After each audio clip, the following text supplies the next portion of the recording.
సంవత్సరకాల Bible పఠన ప్రణాళికలో 188వ రోజు జూలై 6వ తారీఖు. ఈనాటి అనుదిన బైబిల్ పఠనములో 4 అధ్యాయములు పరిశుద్ధ గ్రంథములోని పాత నిబంధన గ్రంథము నుండి సమూయేలు 2వ గ్రంథములోని 8వ అధ్యాయము, 9వ అధ్యాయము, 10వ అధ్యాయము మరియు 11వ అధ్యాయము. ఈనాటి భాగములోని 4 అధ్యాయములలో మొదటి అధ్యాయము సమూయేలు 2వ గ్రంథములోని 8వ అధ్యాయంలో ఉన్న 18 వచనములు. దావీదు ఫిలిస్తీయులను ఓడించి లోపరుచుకుని వారి వశములో నుండి మెతెగమ్మాను పట్టుకొనెను. మరియు అతడు మోయాబీయులను ఓడించి పట్టుబడిన వారిని నేల పొడుగున పండజేసి తాడుతో కొలిచి 2 తాడుల పొడుగుననున్నవారు చావవలెననియు 1 తాడు పొడుగుననున్నవారు బ్రతకవచ్చుననియు నిర్ణయించెను. అంతటా మోయాబీయులు దావీదునకు దాసులై కప్పము చెల్లించుచుండిరి. సోబా రాజును రెహోబు కుమారుడునగు హదదెజరు యూఫ్రటీసు నది వరకు తన రాజ్యమును వ్యాపింపజేయవలెనని బయలుదేరగా దావీదు అతనిని ఓడించి అతని యొద్ద నుండి 1700 మంది గుర్రపు రౌతులను 20,000 కాల్బలమును పట్టుకుని వారి గుర్రములలో 100ని ఉంచుకుని మిగిలిన వాటికి చీలమండ నరములను తెగవేయించెను. మరియు దమస్కులోనున్న సిరియనులు సోబారాజగు హదదెజరునకు సహాయము చేయరాగా దావీదు సిరియనులలో 22,000 మందిని ఓడించి దమస్కు వశముననున్న సిరియా దేశమందు దండును ఉంచగా సిరియనులు దావీదునకు దాసులై కప్పము చెల్లించుచుండిరి. దావీదు ఎక్కడికి పోయినను యెహోవా అతన్ని కాపాడుచుండెను. హదదెజరు సేవకులకున్న బంగారు డాళ్ళు దావీదు పట్టుకుని యెరూషలేమునకు తీసుకుని వచ్చెను. మరియు బెతహు, బెరోతై అను హదదెజరు పట్టణములలో దావీదు రాజు విస్తారమైన ఇత్తడిని పట్టుకునెను. 2వ సమూయేలు 8వ అధ్యాయము 9వ వచనము నుండి. దావీదు హదదెజరు దండు అంతయు ఓడించిన సమాచారము హమాతు రాజైన తోయికి వినబడెను. హదదెజరునకును తోయికిని యుద్ధములు జరుగుచుండెను గనుక దావీదు హదదెజరుతో యుద్ధము చేసి అతనిని ఓడించియుండుట తోయి విని తన కుమారుడగు యొరాము చేతికి వెండి, బంగారు, ఇత్తడి వస్తువులను కానుకలుగా అప్పగించి కుశల ప్రశ్నలడిగి దావీదుతో కూడా సంతోషించుటకై అతనిని దావీదు నొద్దకు పంపెను. రాజైన దావీదు తాను జయించిన జనముల యొద్ద పట్టుకునిన వెండి, బంగారములతో వీటిని చేర్చి యెహోవాకు ప్రతిష్ఠించెను. వాటిని అతడు సిరియనుల యొద్ద నుండియు, మోయాబీయుల యొద్ద నుండియు, అమ్మోనీయుల యొద్ద నుండియు, ఫిలిస్తీయుల యొద్ద నుండియు, అమాలేకీయుల యొద్ద నుండియు, రెహోబు కుమారుడగు హదదెజరు అను సోబారాజునొద్ద నుండియు పట్టుకుని ఉండెను. దావీదు ఉప్పు లోయలో సిరియనులకు 18,000 మందిని హతము చేసి తిరిగి రాగా అతని పేరు ప్రసిద్ధమాయెను. మరియు ఎదోము దేశమందు అతడు దండు నుంచెను. ఎదోమీయులు దావీదునకు దాసులు కాగా ఎదోము దేశమంతటా అతడి కావలి దండుంచెను. దావీదు ఎక్కడికి పోయినను యెహోవా అతనిని కాపాడుచుండెను. 2వ సమూయేలు 8వ అధ్యాయము 15వ వచనము నుండి. దావీదు ఇశ్రాయేలీలందరి మీద రాజై తన జనులనందరినీ నీతి న్యాయములను బట్టి ఏలుచుండెను.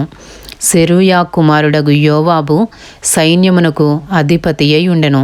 అహీలూదు కుమారుడగు యెహోషాపాతు రాజ్యపు దస్తావేజుల మీద ఉండెను.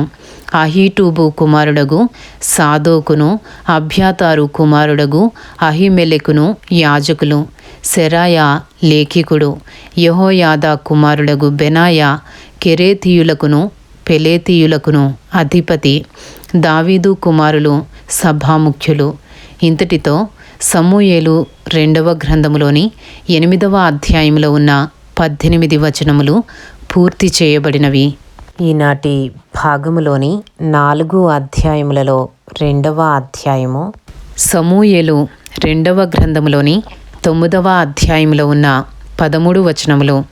యోనాతానును బట్టి నేను ఉపకారము చూపుటకు సౌలు కుటుంబంలో ఎవడైనా కలడా అని దావీదు అడిగెను. సౌలు కుటుంబమునకు సేవకుడగు సీబా యను ఒకడుండగా వారు అతనిని దావీదు నొద్దకు పిలువనంపిరి. రాజు, సీబావు నీవే కదా అని అడుగగా అతడు, నీ దాసుడనైన నేనే సీబాను అనెను.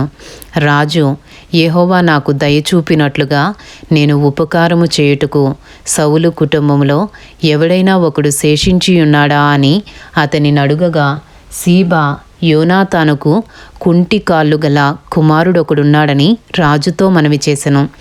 అతడెక్కడ ఉన్నాడని రాజు అడుగుగా, సీబా చిత్తగించుము, అతడు లోదెబారులో అమ్మీయేలు కుమారుడగు మాకీరు ఇంటనున్నాడని రాజుతో అనెను. అప్పుడు రాజైన దావీదు మనుషులను పంపి లోదెబారులోనున్న అమ్మీయేలు కుమారుడగు మాకీరు ఇంట నుండి అతని రప్పించెను. సౌలు కుమారుడైన యోనాతానునకు పుట్టిన మెఫీబోషెతు దావీదు నొద్దకు వచ్చి సాగిలపడి నమస్కారము చేయగా, దావీదు మెఫీబోషెతు అని అతని పిలిచినప్పుడు అతడు, చిత్తము, నీ దాసుడనైన నేనున్నానెను.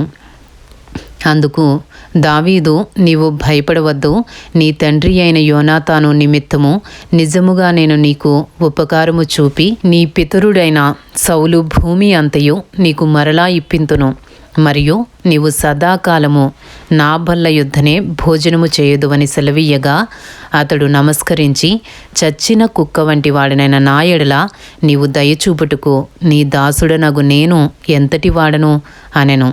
అప్పుడు రాజు సౌలు సేవకుడైన సీబాను పిలువనంపి, సౌలునకును అతని కుటుంబమునకును కలిగిన సొత్తంతటిని నీ యజమానుని కుమారునికి నేను ఇప్పించియున్నాను. కాబట్టి నీవును నీ కుమారులను నీ దాసులను అతని కొరకు ఆ భూమిని సాగుబడి చేసి నీ యజమానుని కుమారునికి భోజనమునకై ఆహారము కలుగునట్లు నీవు దాని పంట తేవలెను. నీ యజమానుని కుమారుడైన మెఫీబోషెతు ఎల్లప్పుడూ నా బల్ల యొద్దనే భోజనము చేయనని సెలవిచ్చెను. ఈ సీబాకు 15 మంది కుమారులను 20 మంది దాసులను ఉండిరి. నా ఏలినవాడవగు రాజు తన దాసునికిచ్చిన ఆజ్ఞ అంతటి చొప్పున నీ దాసుడనైన నేను చేసేదనని సీబా రాజుతో చెప్పెను. కాగా మెఫీబోషెతు రాజకుమారులలో ఒకడైనట్టుగా రాజు బల్ల యొద్దనే భోజనము చేయుచుండెను. మెఫీబోషెతునకు ఒక చిన్న కుమారుడుండెను. వాని పేరు మీకా. మరియు సీబా ఇంటిలో కాపురమున్న వారందరూ మెఫీబోషెతునకు దాసులుగా ఉండిరి. మెఫీబోషెతు యెరూషలేములో కాపురముండి సదాకాలము రాజు బల్ల యొద్ద భోజనము చేయుచుండెను. అతని కాళ్ళు రెండును కుంటివి. ఇంతటితో సమూయేలు 2వ గ్రంథములోని 9వ అధ్యాయములో ఉన్న 13 వచనములు పూర్తి చేయబడినవి. ఈనాటి భాగములోని 4 అధ్యాయములలో 3వ అధ్యాయము సమూయేలు 2వ గ్రంథములోని 10వ అధ్యాయములో ఉన్న 19 వచనములు.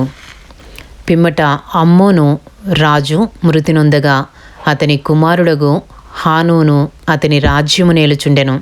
దావీదు, హానూను తండ్రి అయిన నాహాషు నాకు చేసిన ఉపకారమునకు నేను హానూనునకు ప్రత్యుపకారము చేతుననుకుని అతని తండ్రి నిమిత్తము అతని నోదార్చుటకై తన సేవకుల చేత సమాచారము పంపించెను.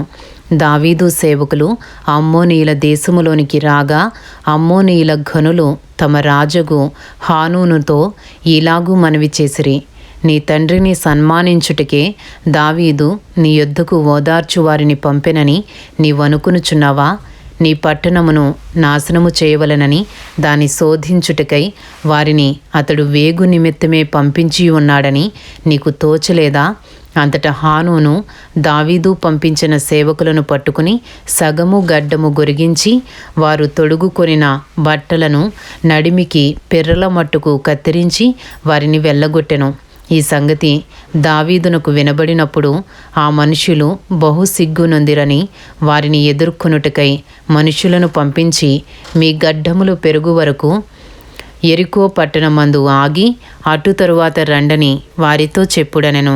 దావీదు దృష్టికి మనలను మనము హేయపరుచుకుంటిమని అమ్మోనీయులు గ్రహించి దూతలను పంపి బేత్రహోబుతోనూ అరాము సోబాతోనూ చేరిన సిరియనులలో నుండి 20,000 మంది కాల్బలమును, మయకా రాజునొద్ద నుండి 1,000 మంది బంటులను, టోబులో నుండి 12,000 మంది బంటులను జీతమునకు పిలిపించుకునిరి. దావీదు ఈ సంగతి విని యోవాబును శూరుల దండంతటిని పంపెను. అమ్మోనీయులు బయలుదేరి గుమ్మమునకెదురుగా యుద్ధ పంక్తులు తీర్చిరి. శోబా సిరియనులను, రెహోబు సిరియనులను, మయకా వారును, టోబు వారును విడిగా పొలములో నిలిచిరి. యోవాబు తనకు వెనుకను ముందును వారు యుద్ధ పంక్తులు తీర్చియుండుట చూచి ఇశ్రాయేలీయులలో బలాఢ్యులను ఏర్పరిచి పంక్తులు తీర్చి సిరియనులను ఎదుర్కొనబోయెను. అమ్మోనీయులను ఎదుర్కొనుటకై మిగిలిన వారిని తన సహోదరుడగు అబీషైకి అప్పగించి, సిరియనుల బలము నాకు మించిన ఎడల నీవు నన్ను ఆదుకొనవలెను. అమ్మోనీయుల బలము నీకు మించిన ఎడల నేను వచ్చి నిన్ను ఆదుకొందునని చెప్పి అమ్మోనీయులను ఎదుర్కొనుటకై తన వారిని వ్యూహపరచెను. అప్పుడు ధైర్యము తెచ్చుకుము, మన జనులను మన దేవుని పట్టణములను తలంచుకుని ధైర్యము తెచ్చుకుందము. తన దృష్టికి ఏది అనుకూలమో యెహోవా దానిని చేయునుగాక అని అబీషైతో చెప్పి యోవాబును అతనితో కూడా ఉన్నవారును సిరియనులతో యుద్ధము చేయ బయలుదేరగానే వారు అతని ఎదుట నిలువజాలకు పారిపోయిరి. సిరియనులు పారిపోవుట అమ్మోనీయులు చూచి వారును అబీషై ఎదుట నిలువలేక పారిపోయి పట్టణములో చొరబడగా యోవాబు అమ్మోనీయులను విడిచి యెరూషలేమునకు వచ్చెను. అయితే సిరియనులు తాము ఇశ్రాయేలీల చేతిలో ఓడిపోతిమని తెలుసుకుని గుంపు కూడిరి. హదదెజరు నది అవతలనున్న సిరియనులను పిలువనంపగా వారు హేలామునకు వచ్చిరి. హదదెజరు సైన్యాధిపతియగు శోబకు వీరికి అధిపతిగా ఉండెను. దావీదునకు ఈ వార్త వినబడినప్పుడు అతడు ఇశ్రాయేలీయులనందరినీ సమకూర్చి యోర్దాను నది దాటి హేలామునకు వచ్చెను. సిరియనులు సన్నద్ధులై దావీదును ఎదుర్కొని వచ్చి అతనితో యుద్ధము కలిపి ఇశ్రాయేలీయుల ఎదుట నిలువజాలక పారిపోగా దావీదు సిరియనులలో 700 మంది రథికులను, 40,000 మంది గుర్రపు రౌతులను హతము చేసెను. మరియు వారి సైన్యాధిపతియగు శోబకు దావీదు చేతిలో ఓడిపోయి అచ్చటనే చచ్చెను. హదదెజరునకు సేవకులగు రాజులందరూ తాము ఇశ్రాయేలీయుల ఎదుట నిలువ లేకుండా కొట్టబడియుండుట చూచి ఇశ్రాయేలీయులతో సమాధానపడి వారికి లోబడిరి. సిరియనులు భయాక్రాంతులై అమ్మోనీయులకు ఇక సహాయము చేయుట మానిరి. ఇంతటితో సమూయేలు 2వ గ్రంథములోని 10వ అధ్యాయంలో ఉన్న 19 వచనములు పూర్తి చేయబడినవి. ఈనాటి భాగములోని 4 అధ్యాయములలో 4వ అధ్యాయము సమూయేలు 2వ గ్రంథము 11వ అధ్యాయంలో ఉన్న 27 వచనములు. వసంతకాలమున రాజులు యుద్ధమునకు బయలుదేరు సమయమున దావీదు యోవాబును అతని వారిని ఇశ్రాయేలీయులనందరినీ పంపగా వారు అమ్మోనీయులను సంహరించి రబ్బా పట్టణమును ముట్టడి వేసిరి. అయితే దావీదు యెరూషలేమునందు నిలిచెను. ఒకానొక దినమున ప్రొద్దుకృంగువేళ దావీదు పడక మీద నుండి లేచి రాజనగరి మిద్దె మీద నడుచుచు పైనుండి చూచుచుండగా స్నానము చేయు ఒక స్త్రీ కనబడెను. ఆమె బహు సౌందర్యవతి అయి ఉండుట చూచి దావీదు దాని సమాచారము తెలుసుకొనుటకై ఒక దూతను పంపెను. అతడు వచ్చి ఆమె ఏలీయాము కుమార్తెయు హిత్తీయుడగు ఊరియాకు భార్యయునైన బత్సెబా అని తెలియజేయగా దావీదు దూతల చేత ఆమెను పిలువనంపెను. ఆమె అతని యొద్దకు రాగా అతడు ఆమెతో శయనించెను. కలిగిన అపవిత్రత పోగొట్టుకుని ఆమె తన ఇంటికి మరలా వచ్చెను. ఆ స్త్రీ గర్భవతి అయి నేను గర్భవతి నైతినని దావీదునకు వర్తమానము పంపగా దావీదు హిత్తీయుడగు ఊరియాను నా యొద్దకు పంపుమని దూత ద్వారా యోవాబునకు ఆజ్ఞ ఇచ్చెను. ఊరియా దావీదు నొద్దకు రాగా దావీదు యోవాబు యోగక్షేమమును జనుల యోగక్షేమమును యుద్ధ సమాచారమును అడిగెను. తరువాత దావీదు ఇంటికి పోయి శ్రమ తీర్చుకొనుమని ఊరియాకు సెలవీయగా ఊరియా రాజనగరిలో నుండి బయలువెళ్ళెను. అతని వెనుక రాజు ఫలాహారము అతని యొద్దకు పంపించను గాని ఊరియా తన ఇంటికి వెళ్ళక తన ఏలినవాని సేవకులతో కూడా రాజనగరి ద్వారమున పండుకొనెను. ఊరియా తన ఇంటికి పోలేదను మాట దావీదునకు వినబడినప్పుడు దావీదు ఊరియాను పిలిపించి, నీవు ప్రయాణము చేసి వచ్చితివి కదా, ఇంటికి వెళ్ళకపోతివేమని అడుగుగా ఊరియా మందసమును ఇశ్రాయేలు వారును యూదావారును గుడారములలో నివసించుచుండగను నా అధిపతియగు యోవాబును నా ఏలినవాడవగు నీ సేవకులను బయట దండులో ఉండగను భోజన పానములు చేయుటకును నా భార్య యొద్ద పరుండుటకును నేను ఇంటికి పోదునా? నీ తోడు నీ ప్రాణము తోడు నేనాలాగు చేయువాడను కానని దావీదుతో అనెను. దావీదు, నేడును నీవిక్కడ ఉండుము, రేపు నీకు సెలవిత్తునని ఊరియాతో అనగా ఊరియా నాడును మరునాడును యెరూషలేములో నిలిచెను. అంతలో దావీదు అతనిని భోజనమునకు పిలిపించెను. అతడు బాగుగా తిని త్రాగిన తరువాత దావీదు అతని మత్తునిగా చేసెను. సాయంత్రమున అతడు బయలువెళ్ళి తన ఇంటికి పోక తన ఏలినవాని సేవకుల మధ్య పడక మీద పండుకొనెను. ఉదయమున దావీదు యుద్ధము మోపుగా జరుగుచున్న చోట ఊరియాను ముందు పెట్టి అతడు కొట్టబడి హతమగునట్లు నీవు అతని యుద్ధ నుండి వెళ్ళిపోమ్మని యోవాబునకు ఉత్తరము వ్రాయించి ఊరియా చేత పంపించెను. యోవాబు పట్టణమును ముట్టడి వేయుచుండగా ధైర్యవంతులుండు స్థలమును గుర్తించి ఆ స్థలమునకు ఊరియాను పంపెను. ఆ పట్టణపు వారు బయలుదేరి యోవాబుతో యుద్ధమునకు రాగా దావీదు సేవకులలో కొందరు కూలిరి. హిత్తీయుడగు ఊరియాయును హతమాయెను. కాబట్టి యోవాబు యుద్ధ సమాచారమంతయు దావీదు నొద్దకు పంపి దూతతో ఇట్లనెను, యుద్ధ సమాచారము నీవు రాజుతో చెప్పి చాలించిన తరువాత రాజు కోపము తెచ్చుకుని యుద్ధము చేయునప్పుడు మీరెందుకు పట్టణము దగ్గరకు పోతిరి? గోడ మీద నుండి వారు అంబులు వేయుదురని మీకు తెలియకపోయినా యెరుబ్బెషెతు కుమారుడైన అబీమెలెకు ఏలాగు హతమాయెను? ఒక స్త్రీ తిరుగటి రాతి తునక ఎత్తి గోడ మీద నుండి అతని మీద వేసినందున అతడు తేబేసు దగ్గర హతమాయెను గదా.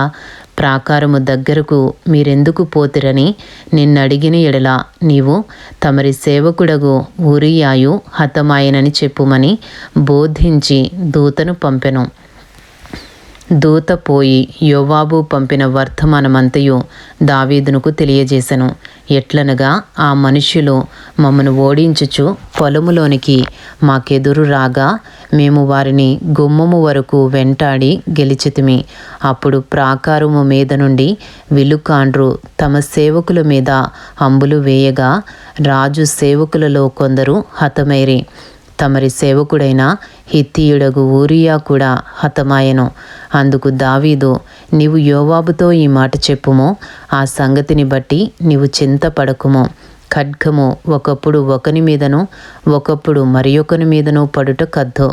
పట్టణము మీద యుద్ధము మరీ బలముగా జరిపి దానిని పడగొట్టమని చెప్పి నీవు యోవాబును ధైర్యపరిచి చెప్పుమని ఆ దూతకు ఆజ్ఞ ఇచ్చి పంపెను. ఊరియా భార్య తన భర్తయగు ఊరియా హతమైన సంగతి విని తన భర్త కొరకు అంగలార్చెను. అంగలార్పు కాలము తీరిన తరువాత దావీదు దూతలను పంపి ఆమెను తన నగరికి తెప్పించుకొనగా ఆమె అతనికి భార్య అయ్యి అతనికి ఒక కుమారుని కనెను. అయితే దావీదు చేసినది యెహోవా దృష్టికి దుష్కార్యముగా ఉండెను. ఇంతటితో సమూయేలు 2వ గ్రంథములోని 11వ అధ్యాయంలో ఉన్న 27 వచనములు పూర్తి చేయబడినవి. ఈనాటి భాగములోని 4 అధ్యాయములు సమూయేలు 2వ గ్రంథములోని 8వ అధ్యాయము, 9వ అధ్యాయము, 10వ అధ్యాయము మరియు 11వ అధ్యాయము పూర్తి చేయబడినవి. Thank you lord.